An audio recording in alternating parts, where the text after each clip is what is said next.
You ever meet someone who feels everything so deeply that a single sentence can lift them and another can completely break them? This is the world Gemmis lived in, a life where every opinion became a truth, every feeling became an identity, and every passing moment had the power to shape his entire self. He didn't know it yet, but he was about to uncover a truth that would change the way he saw himself forever. A truth hidden inside a simple lesson from Stop Letting Everything Affect You by Daniel Chidiak.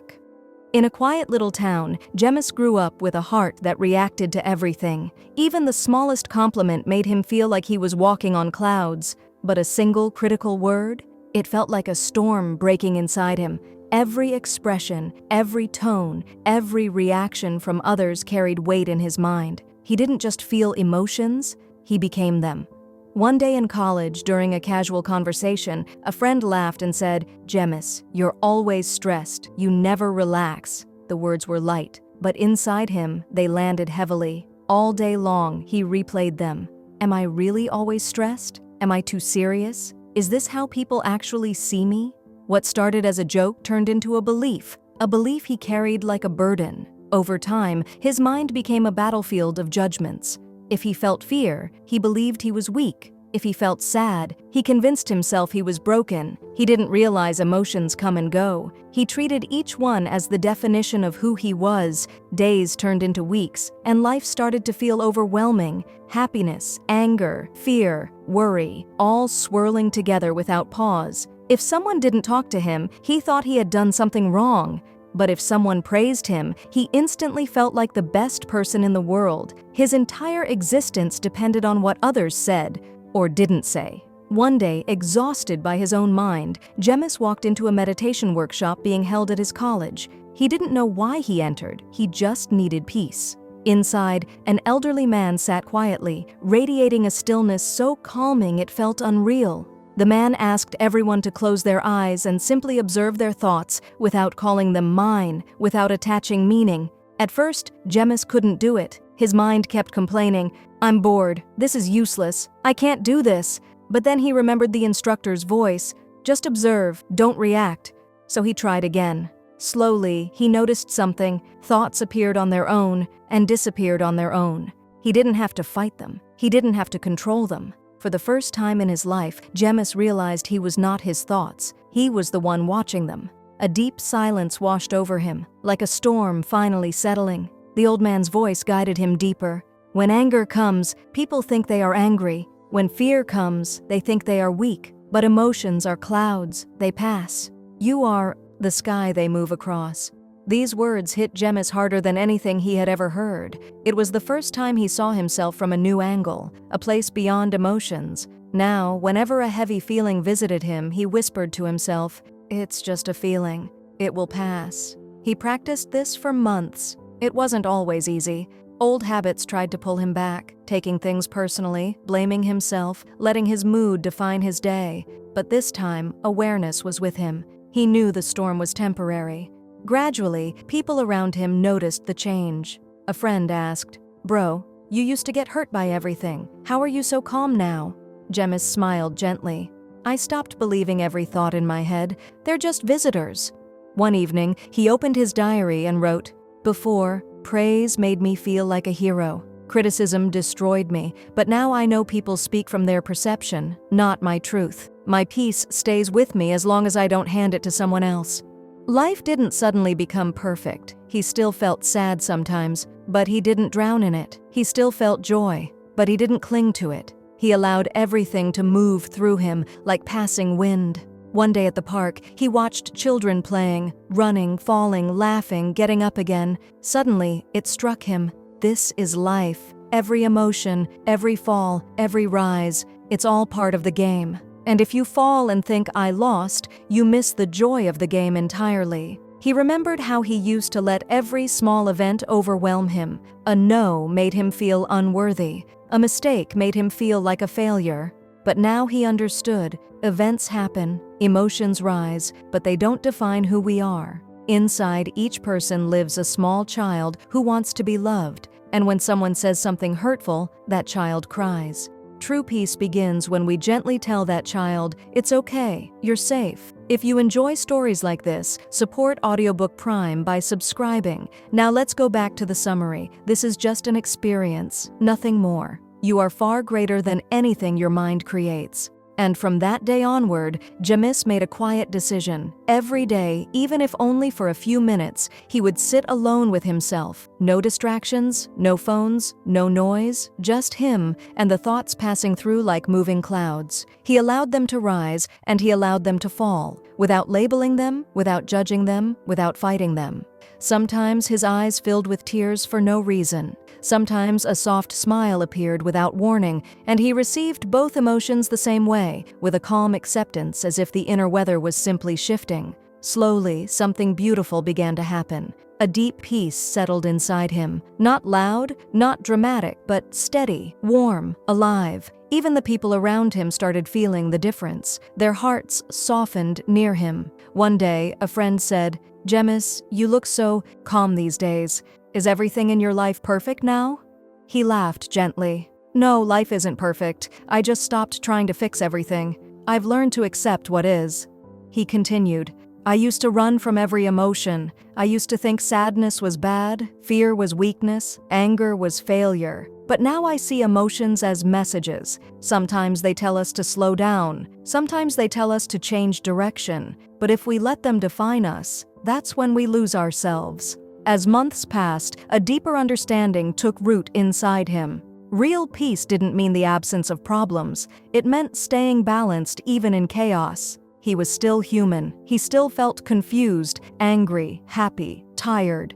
But now a silent witness lived inside him, watching everything unfold without being shaken. That witness was his true identity, something beyond thoughts, beyond feelings, beyond external events. Years later, when Jamis reflected on his journey, he realized the real problem had never been people or life situations. The problem was that he believed every emotion so strongly that he turned them into his identity. He would hold on to every feeling, every thought, and whisper, "This is me." But once he learned to let go, peace began to flow into his life like a quiet river. One night he whispered a small prayer, "O life, whenever I forget myself, remind me that I am not what I think. I am the one who sees." From that moment forward, the outside world remained exactly the same, sometimes easy, sometimes challenging, but within him lived a new strength, a quiet stability, a peace untouched by circumstances, because now Jamis knew a truth many people never discover. Emotions come and go, but the observer remains unchanged. And when you learn to watch your thoughts instead of becoming them, you break the root of every emotional struggle. The story of Jamis is the story of every person searching for inner peace. The answer is always the same. You are not your thoughts. You are the one witnessing them.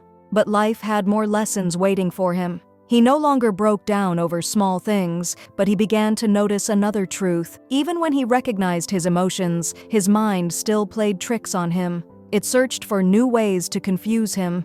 One day at the office, he finished a presentation. After the meeting, his boss said casually, "Jamis, your presentation was good, but next time bring a bit more clarity." A normal sentence, nothing harsh, but the moment Jamis left the room, his mind exploded. Did he dislike my work? Maybe he thinks I'm not good enough. What if he gives the next project to someone else? What if I fall behind everyone? What if everyone thinks I'm incompetent? The journey from the office to home became a battlefield. At every traffic light, every turn, every moment alone, his mind created new stories, each darker than the last. When he reached home, his mother saw his face and asked, "What happened, son? You look so tired." He forced a smile. "Nothing, Mom, just a little stressed." But inside, he knew the truth. The stress wasn't from what happened, but from the story his mind created around it. That night, lying in his bed, he remembered the old meditation teacher. The mind is a storyteller. If you don't guide it, it will create stories every moment, and it will always make you the main character, even if the story is tragic. Jamis closed his eyes and observed. In that silence, he saw his mind clearly, a machine constantly thinking, never stopping, always searching for a problem even when none existed.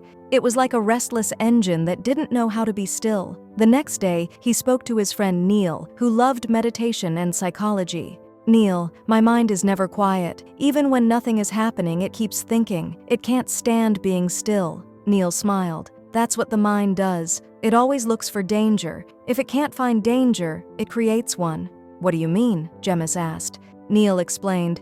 In ancient times, the mind protected us from physical danger. If we saw a wild animal, the mind shouted, "Run!" But today we're not facing lions. The danger now is emotional, so the mind imagines problems to keep itself busy. That's why even small issues look bigger in our heads. Gemmis understood, but he also knew understanding wasn't enough. He had to experience it. A few days later, the same pattern returned. A team project wasn't completed on time. People were stressed. Someone said, "Gemmis, I think something is wrong with the report." And instantly, the mind began its old game once again. This mistake must have been my fault. Now everyone will blame me. The boss will be angry. My whole career will collapse. These thoughts hit Gemmis like lightning. His breath quickened, his chest tightened, his heartbeat raced. His mind had dragged him into a disaster that never even happened, but this time, something different awakened inside him. Instead of sinking, he suddenly paused, almost as if an inner voice grabbed his shoulders and said, "Wait, what actually happened?" He looked inside himself and saw the truth clearly. There was only a small issue in the report. Everything else, every fear, every disaster, every imagined collapse, was nothing but a story his mind had created. He took one long breath, and the moment he exhaled, he felt a strange freedom, like a heavy stone rolling off his chest. "The mind will always find a problem," he whispered to himself, "but I don't need to believe its stories." That evening, he sat quietly in the park watching children play. They fell, they fought, they argued, and in the next moment, they laughed again as if nothing had happened. He realized something powerful. Children don't cling to the past, but adults. Adults take one small incident, chew on it for hours, then magnify it into a whole drama. He laughed softly and said in his mind, "Wow, my mind really is a movie director, a dramatic one." From that day, whenever anxiety tried to pull him into its trap, Gemmis asked himself one simple question: is this real, or is this just my imagination? More often than not, the answer was, this is just fear. And every time he recognized it, he smiled. One day he was traveling by train. The train was slightly delayed, and a woman nearby kept complaining. "This always happens here. Nothing works in this country. Everything is useless." She kept repeating her frustration, lost inside her own storm of thoughts. Gemmis watched her and realized a tiny event outside had become a huge emotional fire inside her. The problem was never the train. It was the story her mind built around it. He began writing these insights in his diary. The mind needs a problem the way a fish needs water. When it has none, it creates one. But if I simply watch it without playing its game, it slowly quiets down. Soon after, his company launched a new project, and Gemmis was made team leader. It was a big step, an opportunity he had wished for. At first, everything went smoothly, but then deadlines slipped, people delayed work, mistakes appeared, restlessness returned. That night, he stayed alone in the office, the glow of the computer screen lighting his face. His mind whispered, "Everything is falling apart. You're not a good leader. This project will fail. You're the reason things are slowing down." But Gemmis wasn't the same person anymore. He took a long, deep breath. "Okay," he said to his mind, "tell your story, but I won't believe everything you say." Then he asked himself, "What's the truth?" And the truth was simple. The project had problems, yes, but they were solvable. Everything else was imagination and fear. With that clarity, he smiled softly, took a sip of water, and sat calmly. A storm had passed without destroying him, simply because he didn't step into it. This understanding became a habit. Whenever a problem arose, he paused and watched what story his mind was trying to create. If it became too dramatic, he said, "Thank you, mind. I know this is your habit, but I am not joining your movie anymore." One day, his umbrella broke during heavy rain. For a moment, he almost fell back into his old pattern. Why does this always happen to me? But then he caught himself. It's just the umbrella that broke, not me. He smiled, walked home soaked, and felt light as the rain washed over him. His calmness began to influence others. Colleagues said, It's great working with Jemis. He stays steady no matter the situation. People felt safe around him because he wasn't reacting from panic anymore. He was responding from clarity. One day, Sia, a thoughtful girl from his team, asked him, "Sir, how do you stay so calm? Don't you ever get upset?" He replied with a gentle smile, "I do get upset, but now I watch my mind instead of becoming its prisoner. When my mind says everything is falling apart, I ask myself, is everything really bad, or are you just afraid?" Most of the time, the answer is, it's just fear. Then I tell the fear, do your job, I'll do mine. This shift in perspective began to shape every area of Jemis's life. He simplified everything: decisions, emotions, reactions. He realized the mind complicates, but awareness simplifies. One Sunday, he visited his old meditation teacher, the one who had first opened the door to peace in his life. The teacher sat in the same calm posture, as if time hadn't touched him. "Guruji," Jemis said, "now I understand. My mind never wants to be free. It keeps searching for problems." The teacher smiled. "Yes, that's the nature of the mind. It was designed to protect you, but now it exhausts you. Only when you understand that not every thought is true do you rise above it." Jemis asked, "Does the mind ever become completely quiet?" "No," the teacher replied. "The mind's job is to think, like the wind's job is to move. You cannot stop the wind, but you can learn to dance with it instead of letting it blow you away." Hearing this, a warm smile formed on Jemis's face. This was true freedom. Not controlling the mind, but not being controlled by it. As he walked home, he looked at the cars, the noise, the crowds rushing everywhere. But inside him, there was stillness, a calm, untouched by the world. The mind still worried sometimes, but now he knew most of it was just imagination. Real life was much simpler. He is in the moment now, moving, breathing, feeling fully alive without being dragged by his thoughts. That day, he opened his journal and wrote, "The mind finds problems, but life itself is the solution. When I look at the present, I find no problems. When I get lost in imagination, everything becomes a problem. True peace isn't in stopping the mind, it's in seeing beyond it." And that night, when Jemis closed his eyes, the mind continued whispering its usual stories. "There's probably a meeting tomorrow, something might go wrong." But instead of panicking, he simply smiled and said, "Thank you, mind. I know you're only doing what you always do." And with that gentle smile, he drifted into sleep. The stories didn't stop, but he was no longer chained to them. He finally understood the difference between reality and imagination, and that understanding became his new balance, a new wisdom that changed how he experienced everything. Life slowly began to stabilize. He could observe his thoughts without being captured by them. He understood the tricks of his mind, the hidden patterns, the automatic reactions. He felt calmer, clearer, more aware. But life, as always, opens new chapters, and this time it showed Jemis a deeper truth, a mirror reflecting habits he had repeated for years without ever noticing them.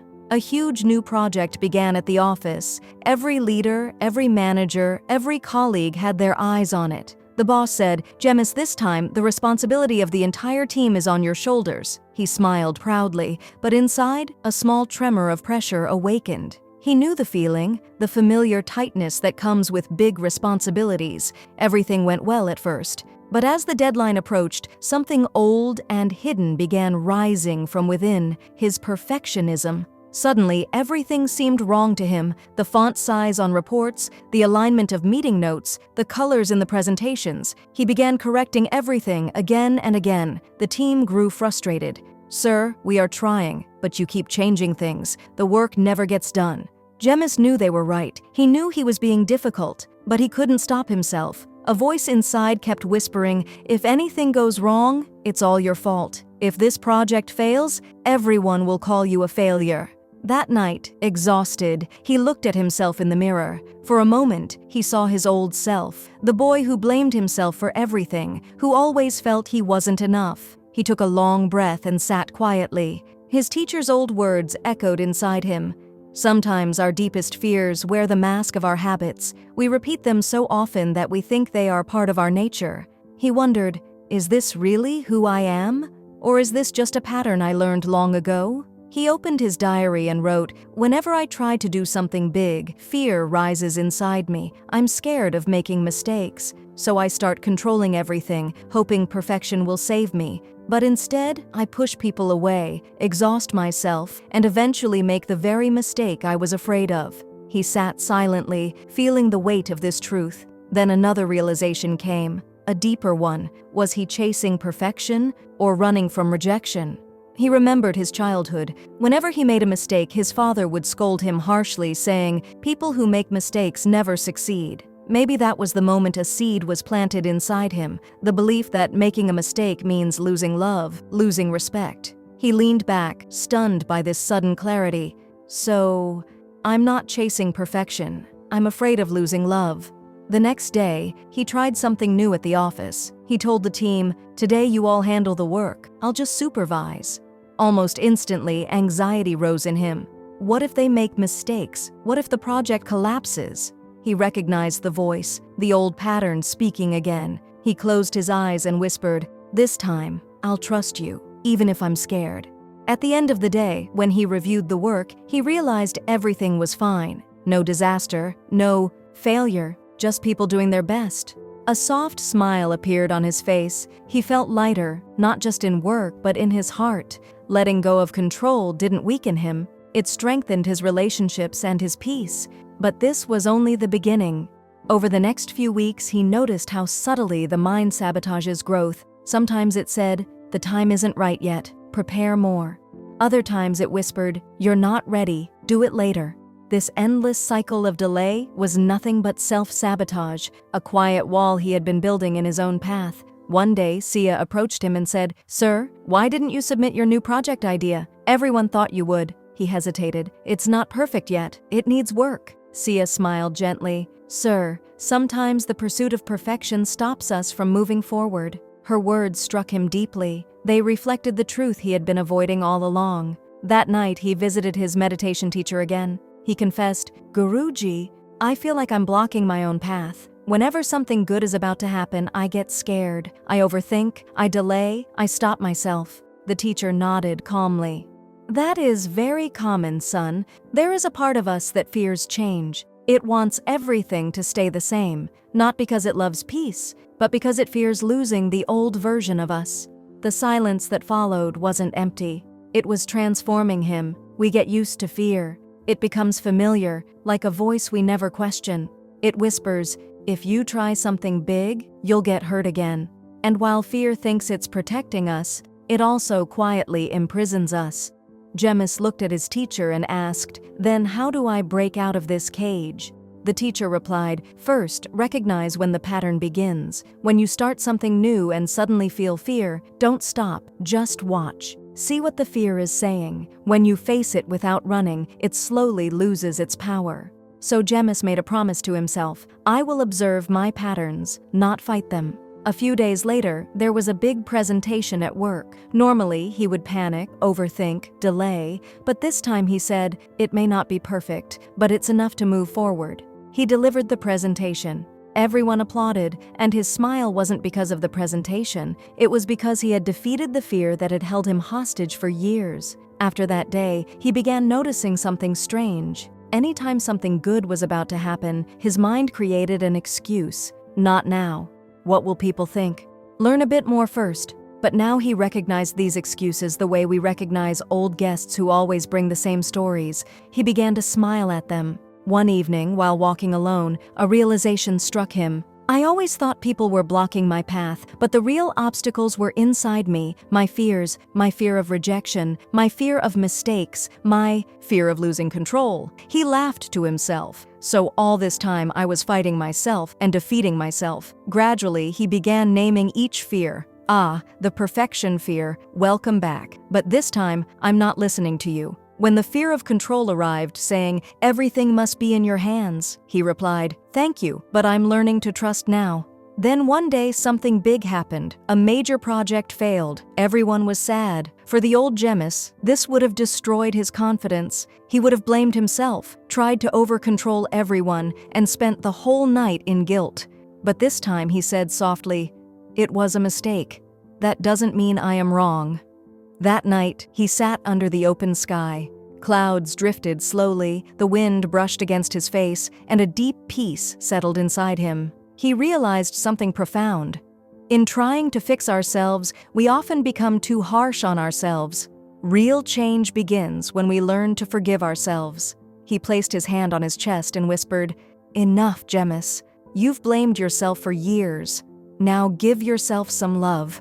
In that moment, he uncovered a cycle he had lived in for years. Fear created perfectionism. Perfectionism created control. Control created exhaustion. Exhaustion brought more fear. Again and again, a painful loop. But now he understood, the way out was not to fight the patterns, but to observe them. Slowly, he began to apply this understanding everywhere. He smiled at mistakes, accepted imperfections, welcomed fear like an old friend. Months passed. One day, the company invited him to a major meeting. Before entering, he told his team, "We all have patterns, fear, control, perfection, that hold us back, but when we recognize them, we become free. So if you make a mistake today, don't be afraid. Mistakes create paths, and paths lead to destinations." Everyone applauded. That night, Gemmis wrote one final line in his diary, "I'm still learning, I'm still afraid, but now fear is my friend. And when fear becomes a friend, life can never be an enemy." That night he slept without pressure, without the noise of perfection, without the weight of rejection. There was no inner struggle, only peace, acceptance, the simple knowing that he was enough. This was his true freedom, recognizing his repeating patterns and gently breaking free from them. And in that peace, it felt as if his soul whispered, "Now you are truly moving forward." His life became more balanced than ever. He had learned how to recognize fear, understand the mind's tricks, and slowly dissolve the patterns he had been trapped in for years. But one thing remained, a slight restlessness, like a soft ticking inside him. He seemed calm on the surface, yet sometimes the mind still stirred quietly. One day, while returning from the office, he got stuck in heavy traffic. Horns honked, people rushed, cars squeezed through tight spaces. Suddenly, anger rose inside him. Every day, the same mess. No rules, no patience. But then another voice rose within him. Calm, observant, aware. Is this truly a big problem, or does your mind just want something to be upset about? He inhaled deeply. With that single breath, the anger softened, then faded. A storm had risen and vanished without pulling him inside. He realized something powerful. When I observe anger, it has no power over me, but when I say this is my anger, it controls me. That day marked a new understanding. From now on, he decided, every emotion, every thought, I will observe it, not hold it. A few days later, during a tense meeting at the office, the senior manager asked Gemmis several sharp questions about his project. The old him would have immediately gone defensive, pulse racing, mind shouting, "They're trying to humiliate me." But now, he simply breathed. He felt the first spark of anger rise. He heard the old voice whisper, "You need to prove yourself." But instead of reacting, he watched that thought like a scene in a movie, distant, harmless, disappearing. He smiled gently and said, "Sir, you're right. This part does need improvement." After the meeting, his colleagues gathered around him. "Bro, how do you stay so calm? If I were in your place, I would have snapped." Gemmis laughed softly. "I wanted to, but not every thought needs to become an action." That night, he walked alone in the park. A soft breeze moved through the trees, and the moon glowed like a quiet guardian above. He closed his eyes. Thoughts floated in. What about tomorrow? What do people think? Am I moving in the right direction?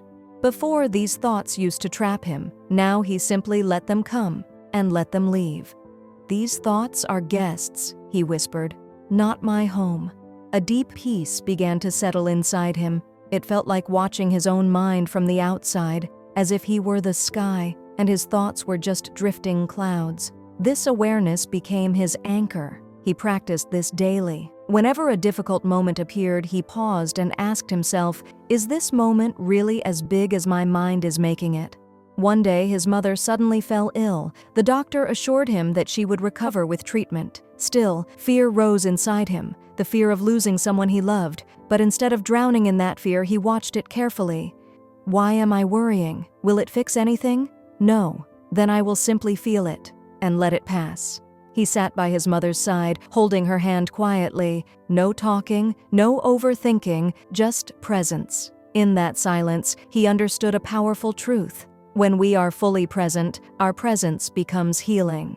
A few evenings later, while his mother was recovering, he sat on the balcony with a cup of tea as rain whispered softly in front of him. Each drop felt like a small message from life. He realized something profound. Earlier, he tried to fix everything: his mind, his emotions, his relationships, his circumstances, but now he understood. The goal is not to fix everything. The goal is to see clearly, and in seeing, there is peace.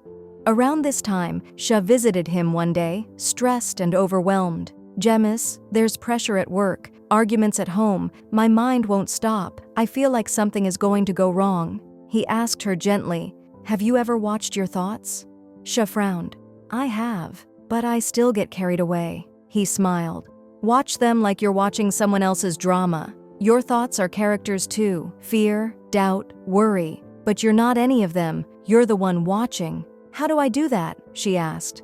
"The next time you feel overwhelmed," he said, "stop. Take a deep breath and observe what story your mind is creating. Then ask yourself, is it real or just a fantasy?" A few days later, Shia came back smiling. "You were right. I used to be pushed around by emotions. Now I just watch. I'm not as scared anymore." Jemis smiled because he knew this was the quiet power of awareness. Not magic, but once awakened, life begins to feel magical. He now observed every emotion like watching a river, sometimes calm, sometimes wild, but always flowing. When anger came, he didn't fight it. He said softly, "All right, anger, you're here. Sit down, I'm watching." And eventually, anger left on its own. He realized a simple truth: if I can see my thoughts, I am not my thoughts. If I can see my fears, I am not fear. I am the one who sees everything. This truth unlocked a freedom he had never experienced. One afternoon, a junior colleague made a mistake that affected the entire team. Earlier, Jemis would have scolded him harshly. This time, he felt a wave of anger rise, then a pinch of guilt, then restlessness. He watched everything happen inside him without reacting, and within minutes, all the emotions faded. He said calmly, "It's okay. You made a mistake. Be careful next time." The junior blinked in shock. "Sir, you didn't get angry?" "I did," Jemis replied with a gentle smile, "but I saw it come and go." That evening, he looked at himself in the mirror. What he saw wasn't the old version of himself, the anxious boy who panicked, reacted, controlled, blamed himself. Today, he saw someone who understood his own mind. He wrote in his diary that night, "Awareness means remembering yourself, no matter what the mind is thinking." A few days later, during a tense meeting at the office, the senior manager asked Jemis several sharp questions about his project. The old him would have panicked, heart racing, mind screaming, "They're attacking you." But now, he simply breathed. He felt the first spark of anger rise. He heard the old voice whisper, "Prove yourself. Defend yourself." But instead of reacting, he watched that thought the same way someone watches a scene in a movie. Distant, harmless, dissolving. He smiled gently and said, "Sir, you're right. This part does need improvement." After the meeting, his colleagues rushed to him. "Bro, how do you stay so calm? I would have snapped." Jemis laughed softly. "I wanted to, but not every thought deserves action." That night, he walked through the quiet park, moonlight painting soft silver over the path. He closed his eyes, and thoughts drifted in. What about tomorrow? What do people think? Am I doing enough?